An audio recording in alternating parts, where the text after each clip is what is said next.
생존 우선순위 서바이벌 프라이어리티 2025년 10월 25일자를 진행하도록 하겠습니다. 1.25 배속을 보시기 바라고요. 구독, 좋아요도 부탁드립니다. 오늘의 편집 내용입니다.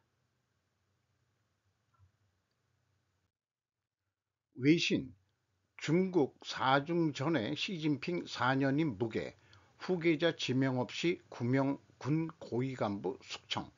유진우 기자가 조선비지에서 10월 24일 보도했습니다.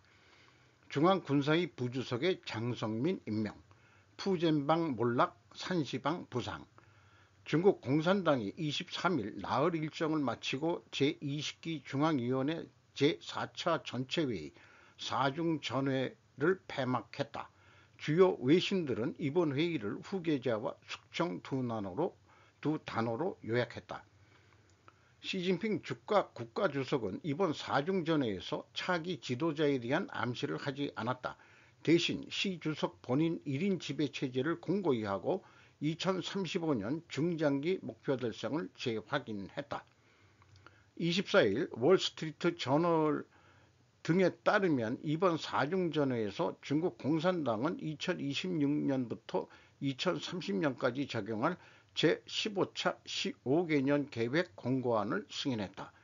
회의 직전이었던 18일 중국 국방부는 허웨이둥 전 중앙군사위 부주석과 마요화 전 정치공작부 주임 등 9명 상장 대장급을 당에서 제명한다고 발표했다. 숙청된 9명 중 상당수는 시 주석이 푸젠성 근무시절 인연을 맺고 직접 발탁한 푸젠방으로 분류된다. 4중 전에서 중국 공산당은 허웨이둥 낙마로 공석이 된 CMC 제2부주석의 장성민 위원을 임명했다. 군 검찰총장격 인물로 군 2인자로 승진시킨 파격 인사다. 장 신임 부주석은 1958년생으로 시 주석과 같은 산시정 무슨 형 출신이다. 이렇게 소개를 하고 있습니다. 장유사 위인 체제로 4중 전의 결과가 되었다고 해석하는 시사 전문가가 있습니다. 로이터는 장 부주석이 시 주석 반부패 드라이브 핵심 표적이던 로켓군 전 제2포병과 총후군부에서 근무하면서 살아남았다며 시 주석에 대한 충성심을 철저히 검증받은 인물이라고 평가했다. 미국 외교 전문지 폴린 폴리시는 강도 높은 군부 숙청 배경으로 부채 청산 이유를 들었다. 둘째는 권력투쟁이다. 미 외교 전문지 디플리맷은 이번 사태를 군 원로 태자당 혁명원로 자제 장유사 제1부주석과 푸젠방의 신흥 세력 간 암투로 분석했다. 2022년 10월 실명이던 중앙군사위원은 리상프 허웨이둥 마오화가 숙청되면서 이제 4명만 남았다. 시진핑 주석과 이번에 새로 선임된 장성민 부주석을 제외하면 같은 태제당 출신 장유사 부주석과 류 전리 참모장뿐이다. 아시아 소사이어티 정책연구소 닐 토머스 연구원은 월스트리트 저널에 시진핑이 본인이 임명한 관료를 직접 제거하면서 평판에 대한 걱정을 하지 않는다며 스스로 엘리트 정치를 확고히 통제하고 있다고 생각하기 때문이라고 했다. 뭔 말인지 저는 솔직히 잘 모르겠습니다만은 어쨌든 그 맨 앞에 장유샤가 그 대표로 임명에 대해서 충성 맹세를 하는 그런 사진을 게재했네요. 이번에 장성민이라는 사람이 제2부주석으로 됐는데 이 뒷줄에서 누구를 얘기하는지 맨 앞에 여기 왼쪽에 있는 사람 아닌가 이렇게 생각이 들어갑니다만은 이런 뉴스를 맨 처음에 편집을 해봤습니다. 에이펙 시커 위크 29일 한미 회담, 30일 미중회담, 11월 1일에는 한중회담, 균형외교 실험대라는 별도의 뉴스 제목도 있습니다. 강민우 기자가 SBS 뉴스에서 10월 24일 보도했습니다. 우리나라에서 에이펙 정상회의가 열리는 건 지난 2005년 이후 20년 만으로 주최국인 우리나라와 미국, 중국, 일본 등 21개 회원국 가운데 16개 나라와 정상급 인사들이 이번에 모입니다. 먼저 다음 주 수요일인 29일 이재명 대통령과 미국 트럼프 대통령이 두 번째 정상회담을 갖습니다. 부산에서 한다는 것 같죠? 30일 목요일엔 트럼프 2기 출범 이후 처음으로 트럼프 대통령과 시진핑 중국 국가주석이 만납니다. 다음 달 1일 토요일에는 이 대통령과 시 주석이 첫 한중 정상회담이 열리고 이 대통령과 새로 취임한 다카이치 일본 총리도 첫 정상회담을 가질 걸로 보입니다. 일본 매체는 29일이라고 했는데 한일 회담 불확실하다고 볼 수 있겠습니다. 아직까지는 여기에 북미 정상의 깜짝 회동이 성사될지도 초미의 관심사로 떠올랐습니다. 캐롤라인 레비 백악관 대변인은 트럼프 대통령은 현지 시간 수요일 29일 오전 부산으로 이동해 이재명 대통령과 양자회담을 갖습니다. 역시 국빈 방한인 시진핑 중국 국가주석과 첫 한중 정상회담은 에이펙 정상회의 폐막 직후인 다음 달 1일 오후 경주에서 열립니다. 다카이치 산하의 일본 신임 총리와의 첫 한일 정상회담도 추진되고 캐나다 등 다른 회원국 정상들과의 양자회담도 에이펙 기간 이어집니다. 라고 했고 에이펙 2025 코리아 프랭카드가 걸려 있는데 여기에 저는 관심 있는 게 요 밑에 우리 파이낸스 그룹이라고 되어 있습니다. 우리 금융그룹이 후원으로 속된 말로 돈을 대는 것 같습니다. 국가 예산이 뭐 얼마나 되는지 모르지만은 어쨌든 많이 준비를 했겠죠. 고시총리라고 번역을 했네요. 다카이치라고 하고 또 가오시라고도 표현하고 하는데 일본 한자 발음은 경우에 따라서 뭐 다르게 부르는 모양입니다. 한국 대통령과 회담 조율, 에이펙 맞춰 이재명 대통령 건설적 의견 교환 기대. 10월 24일 요미우리 신문이 보도했습니다. 가오시 총리는 한국에서 31일부터 열리는 아시아 태평양 경제협력체 에이펙 회의 참석에 맞춰 이재명 대통령과 회담하는 방향으로 조율에 들어갔다. 복수의 일본 정부 관계자가 밝혔다. 두 사람의 만남은 처음이다. 이시바 시게루 전 수상은 이씨와의 사이에서 정상이 상호 왕래하는 셔틀 외교를 본격적으로 재개시키고 있어 수상도 정상회담을 조기에 실시함으로써 양호한 한일 관계를 계속시키고 싶은 생각이다. 이와 관련해 위성락 청와대 국가안보실장은 24일 기자들과 만나 일본의 새 총리와 조속히 대면 교류에 긍정적인 한일 관계 흐름을 유지하고 싶다고 말했다. 이 씨도 21일에 SNS에 투고한 다카이치 씨의 수상 취임을 축하하는 메시지에서 에이펙 정상회의 때 만나 건설적인 의견 교환을 실시할 것을 진심으로 기대하고 있다라고 호소했다라는 표현을 하고 있습니다. 그래서 미일 회담은 일본에서 하니까 문제는 없는 것 같은데 스케줄상 한미 한중 회담이 또 하루 걸러서 있고 일정 조율이 만만치 않을 것 같아요. 일 총리는 30일 귀국하는 것으로만 되어 있기 때문에 그렇습니다. 그래서 언제 만날 거냐 그거 잘 모르겠네요. 조율을 어떻게 해서 자기네들도 그 한미 한중만 중요하냐 한일은 중요 안 하냐 뭐 이런 거 균형 외교 한다고 그랬는데 좀 저는 골치 아프게 생겼다고 하는데 뭐 다들 한일 회담이 할 예정이라고만 하지 조율 중이라고 하지 어떻게 만나서 상호 체면을 세울 수 있는 그런 자리가 될지 저는 매우 궁금해지기 시작합니다. 합리적 보수 선택 기대 남측 한국은 일정 기간 관망 다카시 정권서 한일 관계 지신에게 묻다. 히라하나 나오코가 소일본 신문에 10월 25일 11시에 보도한 내용입니다. 중요한 이웃 나라인 한국과는 수내간의 대화를 통해서 관계 강화를 도모하고 싶다. 다카이치 시인은 24일 소신 표명 연설에서 이렇게 강조했다. 한국의 서울대 일본연구소 전 소장인 남기정 교수 60일은 역사 문제 등에서 강경한 발언을 계속해온 다카이치 씨가 합리적 보수의 길을 선택하는 것에 기대를 한다. 다카이치 씨가 한국 측에 배려하면 실용주의 노선을 걷는 이재명 대통령과 새로운 형태의 한일 관계 구축을 할 수 있다. 한국이 안정된 한일 관계를 지향하는 배경에는 경제적 문제도 깔려 있다. 현안 중 하나가 외환위기 문제다. 한국은 미국과의 관세 협상에서 3,500억 달러, 약 53조 엔의 투자를 약속. 한국의 외환 보유액은 4,220억 달러, 9월 기준으로 일괄 송금하면 외환 보유액이 고갈돼 외환위기에 빠질 수 있다.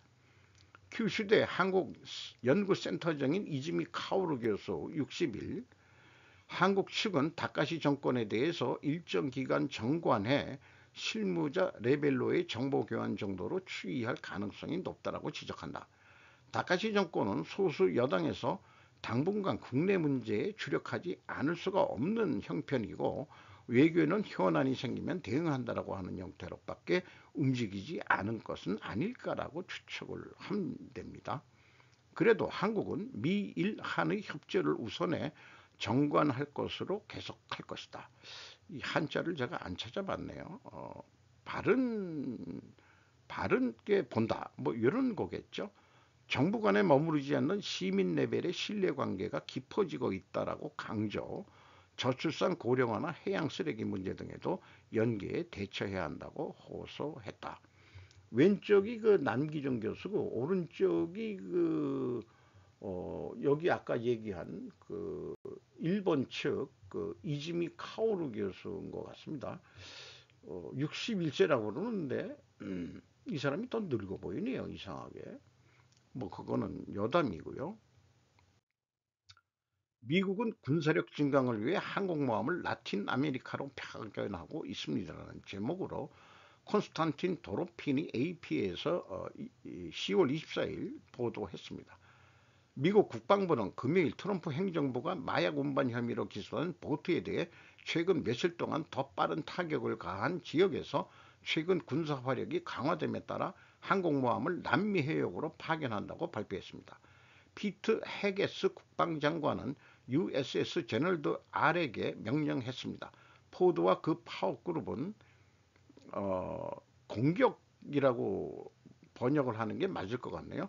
미국의 안전과 번영을 위협하는 불법 행위자와 활동을 탐지, 모니터링 및 방해할 수 있는 미국의 역량을 강화하기 위해 미국 남부사령부 지역에 배치할 것이라고 국방부 대변인 션 파넬은 소셜미디어를 통해 밝혔습니다. 공격 그룹의 5척의 구축함을 보유한 USS 포드는 현재 지중해에 배치되어 있습니다. 작전에 정통한 한 관계자는 AP통신과의 인터뷰에서 구축함 중 한 척은 아라비아에 있고 다른 한 척은 홍해에 있다고 말했습니다. 금요일 현재 이 항공모함은 아드리아해에 있는 크로아티아 항구에 정박 중입니다. 항공모함을 배치하면 이미 카브리해와 베네수엘라 해역에 미군이 이례적으로 대규모로 증강된 지역에 주요 추가 자원이 급증할 것입니다. 트럼프 행정부가 마약 밀매를 표적으로 삼고 있다고 주장하는 작전에서 니콜라스 마두로 베네수엘라 대통령을 무너뜨리려 할 수 있는지 여부에 대한 새로운 추측이 제기되었습니다. 그는 미국에서 마약 범죄 혐의로 기소되었습니다. 미국 베네수엘라 전쟁 준비, 국방에서 전쟁으로 전환이라고 제가 제목을 붙여봤습니다. 이런 제목만 가져왔습니다. 마두로 대통령은 트럼프가 베네수엘라 내부에서 군사행동을 위협함에 따라 1000개의 러시아 대공미사일을 자랑합니다. 베네수엘라는 미국의 카브리의 군사 배치에 대한 긴장이 고조되는 가운데 주요 반공진지에 러시아산 대공미사일 5,000개를 보유하고 있다고 니콜라스 마두로 대통령이 수요일에 주장했습니다. 또 다른 뉴스는 미국은 베네수엘라에서 전쟁을 준비하고 있습니다. 트럼프가 반마두로 수사를 강화함에 따라 더 많은 미군 화력이 카브리에로 향하고 있습니다. 중국인들 수시가 아파트 쓸어 담는데 불 꺼진 유령촌 도심 어디? 한국인 줄 알았는데요. 변도고 매일경제에서 10월 24일 보도했습니다. 일본 도쿄 중심의 수십억 원대 고급 아파트에 사람이 살지 않는 빈집이 빠르게 늘고 있다. 중국인 투자자들이 투기 목적으로 대거 매입하면서 실제 거주하진 않기 때문이라고 분석이다. 24일 현지 시간 일본 경제매체 다이아몬드 온라인에 따르면 최근 도쿄 중심부의 고급 아파트 단지에 공실이 급격히 증가하고 있다. 밤이 되면 불이 꺼진 채 관리비만 내는 유령 아파트가 속출하는 것. 현재 치요다구의 신축 분양 아파트는 대부분 수억엔, 약 수십억 원에 대해 형성돼 있지만 치요다구와 미나토구 등 주요 지역의 공실률은 이미 10%를 넘어선 상황이다. 치요다구 관계자는 누가 사는지도 모를 외국인 명의 아파트가 늘어나면서 관련 민원이 새롭게 제기되고 있다며 이건 단순한 생활 매너 문제가 아니라 지역 공동체 붕괴로 이어질 수 있는 심각한 문제라고 우려했다. 최근 몇 년간 일본의 초저금리 기조와 엔화 약세로 인해 일본 부동산은 외국인들에게 안전자산으로 곽광받았고 그중 중국 자본의 유입이 특히 두드러진다. 한국 아파트만 고가로 매입하는 게 아니었군요. 일본에도 부동산 투기를 중국 자본, 중국인들이 하고 있는 것으로 소개되고 있습니다. 캄보디아 납치 사건 누구도 믿지 말라. 김정민 국제전략연구소 방송을 소개를 해야 되겠습니다. 캄보디아 문제 좌우파로 접근하지 말라. 다들 세뇌되고 있다. 그걸 알아야 한다. 캄보디아 사건 지지부진할 것이다. 단언컨대 여기에는 좌우파가 다 걸려있다. 세관 마약수사 외압 의혹의 대통령 백혜련 파견 이례적 지시, 대검찰청 마약조직범죄부의 합동수사팀의 수사를 동부지검장 임은정에게 맡겼었다. 말레이시아 마약 사건을 오명이 어떻게 수사하나? 한 달 동안 하라? 수사하지 말라는 뜻 아니냐? 첫 출근 백혜령 검경합동수사팀은 불법, 임은정과 소통 안 해. 그러니까 출근을 해놓고 일은 안 한다. 할 수가 없다 이런 얘기예요. 이재명은 생색만 낸 것. 검찰청도 문제가 있다. 수사 대상이 바로 그의 상관들이기 때문이다. 본인들이 수사 대상 당사자들이다. 김건희 특검 조직도라고 되어 있는데 민중기 특별검사에서 여기 나와 있는 사람들이 이 종전에 마약 수사 등등으로 했던 검사들이다. 이런 얘기예요. 제대로 수사가 안 될 것이다 라고 예측을 하고 있습니다. 마약 사건의 자유로운 사람은 좌우에 다 없다. 말레이시아 마약 사건 김건희 남동생과 모친이 연관되어 있고 국민을 위해 일하지 않는 정치라면 우리가 왜 맨날 좌우로 갈려서 일희일비를 하겠느냐. 이렇게 그런데 장단을 맞출 생각은 없다.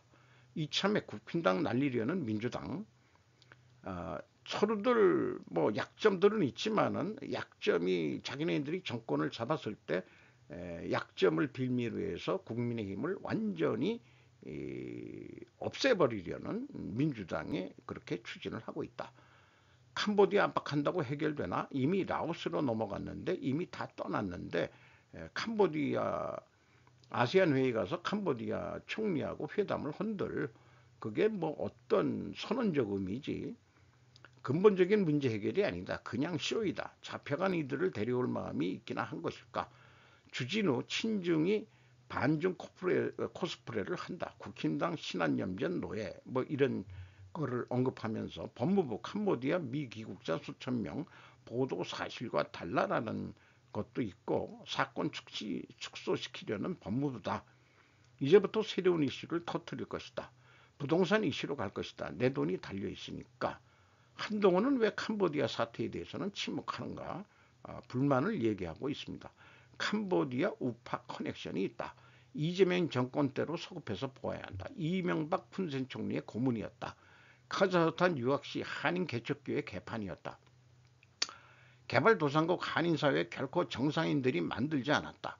정상인들이라면 선진국에 가려 할 것이지 개발도상국에 간 사람들이 선교사와 그 다음에 범죄자들이 도망가서 결국은 동일한 범죄 집단 이런 영화가 뭐 좀 있었죠. 마약 이런 사건 등으로 인해 가지고 선교자 범죄자들이 태반이고 그 나머지 선한 사람들은 외교관 가족들과 기업 종업원들은 순수하게 일하고 있는데 이 선교사와 범죄자들이 문제다.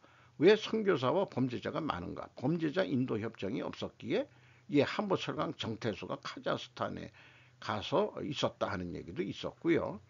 교민들 중에도 캄보디아 왕래하는 사람들이 있었다. 카자흐스탄에서 선교사와 범죄자와 같이 동행하더라. 한국 이민사회 이미지 악화는 선교사와 범죄자 집단 때문이다. 라고 단언하고 있습니다. 이명박 전 대통령 캄보디아 총리 경제자문 그만둬야 윤석열 정권 캄보디아 문제에 자유로울 수가 없다.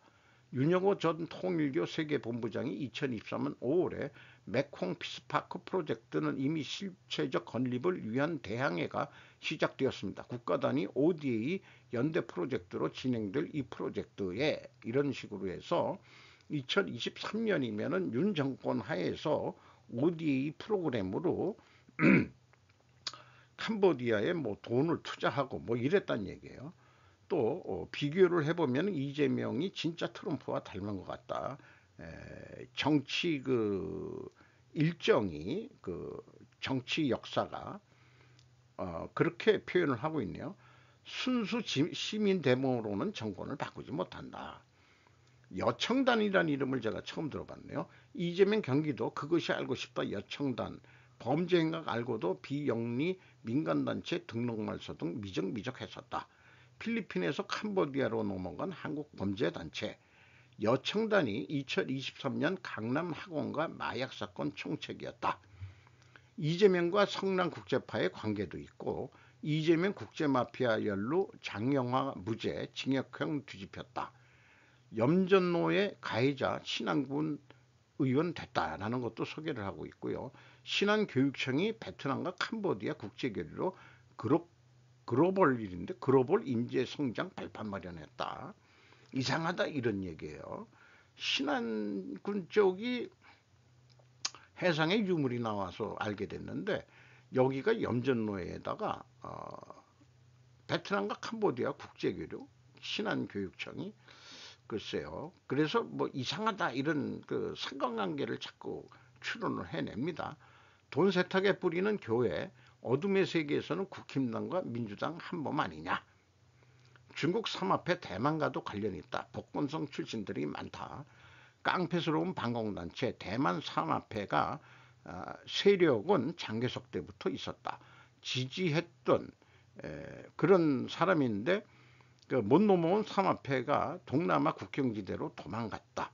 골든 트라이앵글 마약지대가 또 형성이 그래서 됐기도 했었다. 결국은 삼합회 이런 그 깡패 집단들은 국민당 패잔병들에서 출발을 했다고 소개를 하고 있네요. 문연한 한패 아니냐. 부동산 폭등 파산한 사람 캄보디아로 넘어갔다. 이렇게 얘기를 하네요. 아파트 영끌에서 주식 영끌로 코스피 5천 그러면 주가 폭락하면은 또 어떻게 되겠느냐? 또 어디 도망가 가지고 또 납치당하고 그렇게 되는 거냐? 절대 비치지 말라. 빚 못 갚으면 범죄 조직의 몸까지 빼앗긴다. 캄보디아에서 못 나온 사람은 탈출할 수도 없다. 한국에 돌아올 수도 없다. 왜냐하면 빚을 많이 진 사람들이기 때문이다. 그런 것에 빠져서는 안 된다. 양지가 아닌 음지 사업들을 깨닫게 된다. 옛날부터 노예부터 마약 전통적인 사업들 아니냐. 근절은 없을 것이다. 역사가 그렇지 않느냐. 스태그플레이션이 끝나면 계급 이동 사회는 없어질 것이더라고 단언을 하고 있습니다. 이거는 뭐 부부 방송인데 그 부인이 이런 표현을 하네요. 새로운 신분 계급 사회화 되는 것 아닐까. 캄보디아 사태만 언급해서는 안 된다. 동남아 여러 나라에서도 발생했던 사건들이다. 더 이상 캄보디아 사태 이 방송으로는 더 이상 언급할 일이 없을 것이다. 뭐 한계가 있다 이런 얘기죠. 그런 일이 발생된 게, 그래서 이런 뉴스들을 보면서 제 소회를 정리해 봤습니다. 스캠에 의하든 직접적인 인질 납치든 전 세계적으로 발생하는 사건들이라고 한다. 개인적으로 궁금한 것은 동남아 지역 범죄 집단에서 왜 유독 한국인 대상이 많았냐는 것이다. 한국인들이 들어간 집단에서 한국인을 대상으로 했다. 로맨스 스캔 연출 등 다양하다고 한다. 일본에서는 일본인들에 대한 이런 사건이 보도된 것은 거의 없는 것으로 제가 알고 있습니다. 일본은 영끌도 없을 것 같다. 히키코모리가 되는 한이 있어도 말이다. 왜 잃어버린 30년의 결과로 무슨 일확천금을 꿈꾸는 그런 젊은이들을 얻고 도전하는 젊은이들이 없기 때문이다. 우리나라가 치열한 경쟁사에서 누구는 연봉 얼마 받는데 이런 거로 해서 또 그 남녀 간의 어떤 또 그런 것들도 있고 뭐 등등 해가지고 일확천금을 꿈꾸는 한국 젊은이들이 또 많이 잡힌 거 아니냐, 그런 얘기인데요. 한국과 동남아의 관계와 일본과 동남아의 관계를 그래서 생각해 보게 됩니다. 또한 한일의 정치 종교 차이도 생각하게 되는군요. 참 어떤 차이가 있을까? 참 우리나라가 옛날에 이 해방 후에는 못 살던 나라에서 동남아보다도 지금은 세계 경제 10위인가 뭐 이 정도 10위권에 들어가는 나라가 됐으니까 돈 있는 한국인들을 납치를 해서 근데 그 한국인이 한국인을 꼬셔가지고 그 됐다 그런 얘기죠. 그래서 법무부 캄보디아 미국 의사 수천 명 보도와 사실거들을 축소하려고 그러는데 이미 보도된 거 한번 제가 소개를 했는데요. 표로 만들어 가지고 어 여기 차이가 안 들어온 사람들이라고 보면 돼요. 2023년, 2024년, 2022년 요게 윤 정권 때 이렇게 많이 발생했다는 얘기입니다. 2025년 8월에는 좀 줄어들고 있고요. 그런데 캄보디아 이민청 자료는 우리나라 이 출국자 수하고 저기 한국인 입국자 수하고 거의 더블이 되는데 이런 것들이 태국, 라오스 등에서 넘어간 한국인들 아니냐. 여기에서 몇 명이 돌아왔는지 요건 캄보디아 거지만은 어쨌든 국제 미아가 된 뭐 납치가 됐는지 장기 매매를 당했는지 그래서 죽었는지 살았는지 모르는 실종자들이 많다. 이런 얘기 아니겠는가? 결과 원인 관계, 이펙트 코즈에서 결과 원인 결과로. 그래서 이런 거를 한번 구체적인 예는 받고 이런 생각을 한번 정리해 봤습니다. 어떤 발생된 사실, 결과에 대해서 원인이 무엇이냐고 묻게 된다. 원인은 단 한 가지만 있는 게 아니고 여러 원인이 연관되어 결과가 되었다라고 말하기도 한다. 그러나 여러 원인은 어찌 보면 증상 결과들일 수도 있다. 결과를 가지고 원인이라고 보도되기도 한다. 결과를 가지고 결과를 설명하는 꼴이 되는 경우도 꽤 많습니다. 우리가 찾아야 할 것은 근본 원인, 루트 코즈이다. 탐색하고 생각하고 또 해봐야 한다. 원인은 유형일 수도 있고 무형일 수도 있습니다. 조사와 탐색 과정에서도 근본 원인을 찾을 수 없다면 해야 할 일이 있죠. 바로 원인 가정, 근본 원인 가정을 해봐야 합니다. 그 원인 가정이 맞다면 필연적으로 발생한 다른 결과를 찾아야 한다. 그 결과는 미래 예측일 수도 있다. 그런데 우리에게 가정, 어셈션은 낯설기만 하다. 이것에 익숙해지는 지기는 생각을 많이 해봐야 한다. 일명 사고 훈련이라고 부를 수 있겠다. 제가 이 방송을 하는 이유도 제가 원인 가정을 자꾸 생각해 보려고 하는 동기도 있습니다. 정치 사회에서 회자되는 사실관계 확인이란 용어가 자주 등장합니다. 사실관계는 결과 원인 관계가 아닌 사실의 전후 발생 관계일 뿐이라고 저는 생각을 합니다. 결코 원인을 추적하는 기사는 좀처럼 볼 수가 없습니다. 전문가 시사도 역시 그렇습니다. 그래도 상반관계로 추론해내는 전문성은 있죠. 대신 수많은 데이터가 필요하다. 그러나 상관관계는 결코 인과관계로 넘어갈 수 없습니다. 앞에 그 캄보디아 사태에 대해서는 수많은 데이터를 가지고 상관관계 논리로 피력해 갔는데 거기에서 근본 원인이 뭔가 나올 수도 있을지는 모르겠습니다만은 또 그 생각을 해보고 근본 원인이 무엇일까 이런 생각인데 선교사하고 그 범죄자하고 한 통속이 됐다. 그러면 그것도 결과인데 그러면 왜 그렇게 됐느냐 뭐 이러면서 그럼 종교 정치 문제도 있고 복잡해지죠. 근본 원인이 뭘까 이것을 정리해 가지고 근본 원인이 나온다면은 필연적으로 나타날 결과도 예측을 할 수 있다면 그것을 예방할 수 있는 그런 해결책을 낼 수 있을 거 아니냐 그런 희망이지만 이 그 사회 그런 분야에서 일을 해야만이 착상을 해낼 수 있는 거죠. 경험 전문성도 나와야 되는 거고 그렇게 생각이 들어갑니다. 네이버 종속 회사인 네이버 파이낸셜의 주식 교환 추진, 풍문 또는 보도의 내용에 대한 해명 내용, 2025년 10월 24일 공시된 내용입니다. 본 공시는 2025년 9월 25일에 동아닷컴에서 보도한 업비트 두나무 네이버 계열사 편입, 네이버 파이낸셜과 포괄적 주식교환 추진 내용에 대한 해명 공시입니다. 당사의 종속회사인 네이버 파이낸셜은 두나무와 스테이블코인 비상장 주식 거래 외에도 위 기사에 언급된 주식 교환을 포함한 다양한 협력을 논의하고 있으나 추가적인 협력 사항이나 방식에 대해서는 확정된 바가 없습니다. 추후 구체적인 내용이 확정되는 시점 또는 3개월 이내에 제공제하도록 하겠습니다. 공시 책임자 CFO 김희철. 네이버가 스테이블 코인과 같은 암호화폐 분야에 손을 댄다는 것으로 이해된다. 이 정권에서 일어나는 일이다. 지창배 펀드 자금 횡령 유죄의 영풍 고려인 장외 난타전 차준호 기자가 한국경제에서 10월 24일 보도했습니다. 법원 지창배 대표 펀드 자금 유용 혐의 1심 유죄 판단 사실상 단일 출자자로 나선 고려아연의 의사결정 과정 다시 주목 영풍 내부 통제 이루어지지 않아 고려아연 재판결과 왜곡 23일 법조계에 따르면 서울 남부지방법원 형사합의 15부는 지난 21일 펀드 자금을 개인 용도로 사용한 혐의를 받는 원아시아 지창배 대표에 대해 특정 경제 범죄 가중처벌법 위반 횡령으로 징역 3년, 집행유예 4년을 선고했다.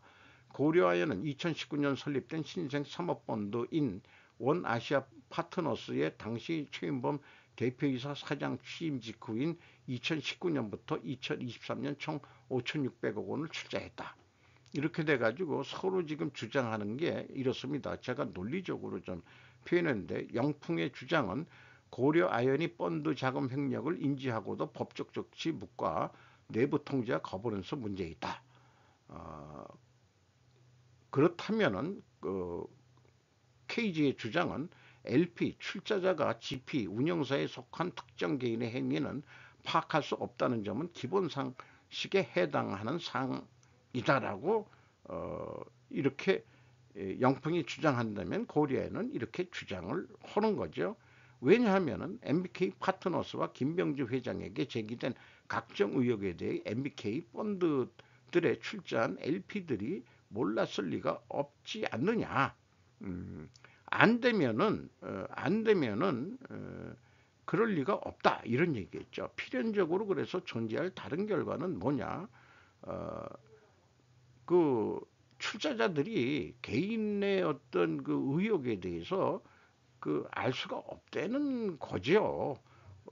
그런 거기 때문에 이 필연적으로 존재할 다른 결과는 좀 생각을 이 분야도 제가 그 예측하는 수는 그런 없는 거가 되겠습니다. 다른 결과도. 근데 증상으로 나타난 것은 홈플러스 그 망하게 생긴 거 그런 건가는 또 있을 수 있겠죠. 업계 관계자가 횡령 범죄가 있었음에도 경영진이 이를 알고도 법적 조치를 취시했다면 이는 상장성으로 심각한 해가지고 YP 측의 견해에 동조하는 의견을 냈습니다. 투자 의사 결정 자체는 통치행위로서 감사 대상이 아니라고 저는 생각합니다. 내부 감사는 그 운영 행위에 대해 감사해 볼 수는 있겠습니다. 투자가 모두 성공한다면 누군들 못할 리 없지 않겠냐. 저는 그렇게 실패 볼 수도 있다. 사모펀드에 투자한 게 다 성공하는 건 아니지 않느냐. 제가 감사실에도 일해 봤었기 때문에 경영주가 뭐 잘못한 것 같다 그러면은 그 통치행위로 해석이 되면은 그런 거 건드리면 안 된다라고 제가 지시를 한 적도 있는데 그 친구 잘못했다가 그걸 건드렸다가 결국은 잘렸어요. 그래서 원아시아 펀드라는 게 뭐냐 챗 GPT한테 물어봤는데 운영 펀드 및 자금 규모에 대해서 여러 이게 해가지고 코리아 크로스 뭐 이런 거로 해서 뭐 몇 개로 돼서 투자를 했다는 거예요. 여기에서도 고려 아연이 87% 이상을 고려엔 출자된 것으로 돼 있고 이시민 논란에 대해서도 좀 그 소개를 하고 있습니다. 그래서 좀 시간을 들여서 2023년까지 뭐 투자를 했다니까 2023년 사업 보고서에 사모펀드에 투자한 거로만 했는데 당초는 얼마 여기 94% 0.9% 0 아니 0.99니까 99% 그러니까 대부분을 이렇게 출자를 했는데 장부 금액 남은 것은 두 군데뿐이 없네요. 더하면은 1687억 원. 근데 전체 종속기업은 2조 4,500원 중에서 여기 몇 억을 투자했었는지 모르지만은 1680억 분이 안 된다. 이런 얘기고 그 설명을 하고 있습니다. 손상차손을 많이 했는데 정석기업 주식 그 456억 원 맞죠? 그 다음에 파생상품 27억 원 이런 걸 현물 배당받았다. 이런 현물 배당받은 것들은 그 비유동 금융자산에 아마 집어넣었을 거라고 생각됩니다. 여기서도 그 제로가 된데도 타이드 스퀘어 주식 905억 원 현물 배당 받았다 그러고 다 날린 건 아니란 얘기죠. 그 다음에 그 요게 아직 그 그레이 제이로 그거는 중소기업 투자 손상으로 일부 인정 손상을 인식한 게 있다고 그러고요. 136억 원을 그래서 이렇게 줄어들었다는 얘기고 그 다음에 그 하바나에 대해서도 뭐 현물 배당 뭐 이런 거 등등 해가지고 또 SM 주식 이런 것도 현물 배당 받았다. 그러니까 비유동 투자 자산으로 아마 유동 투자 자산 주식 같은 거는 유동 투자 자산으로 집어넣고 그렇게 될지도 모르죠. 다음에 한번 근데 이 금융자산에 대해서는 구체적으로 이런 것까지 구체적으로는 공시를 안 하는 것 같습니다. 그러니까 투명하게 이렇게 투자해 가지고 이렇게 손실을 봤다는 것은 공시를 하고 있는 겁니다. 오늘도 좋은 하루 되시기 바랍니다.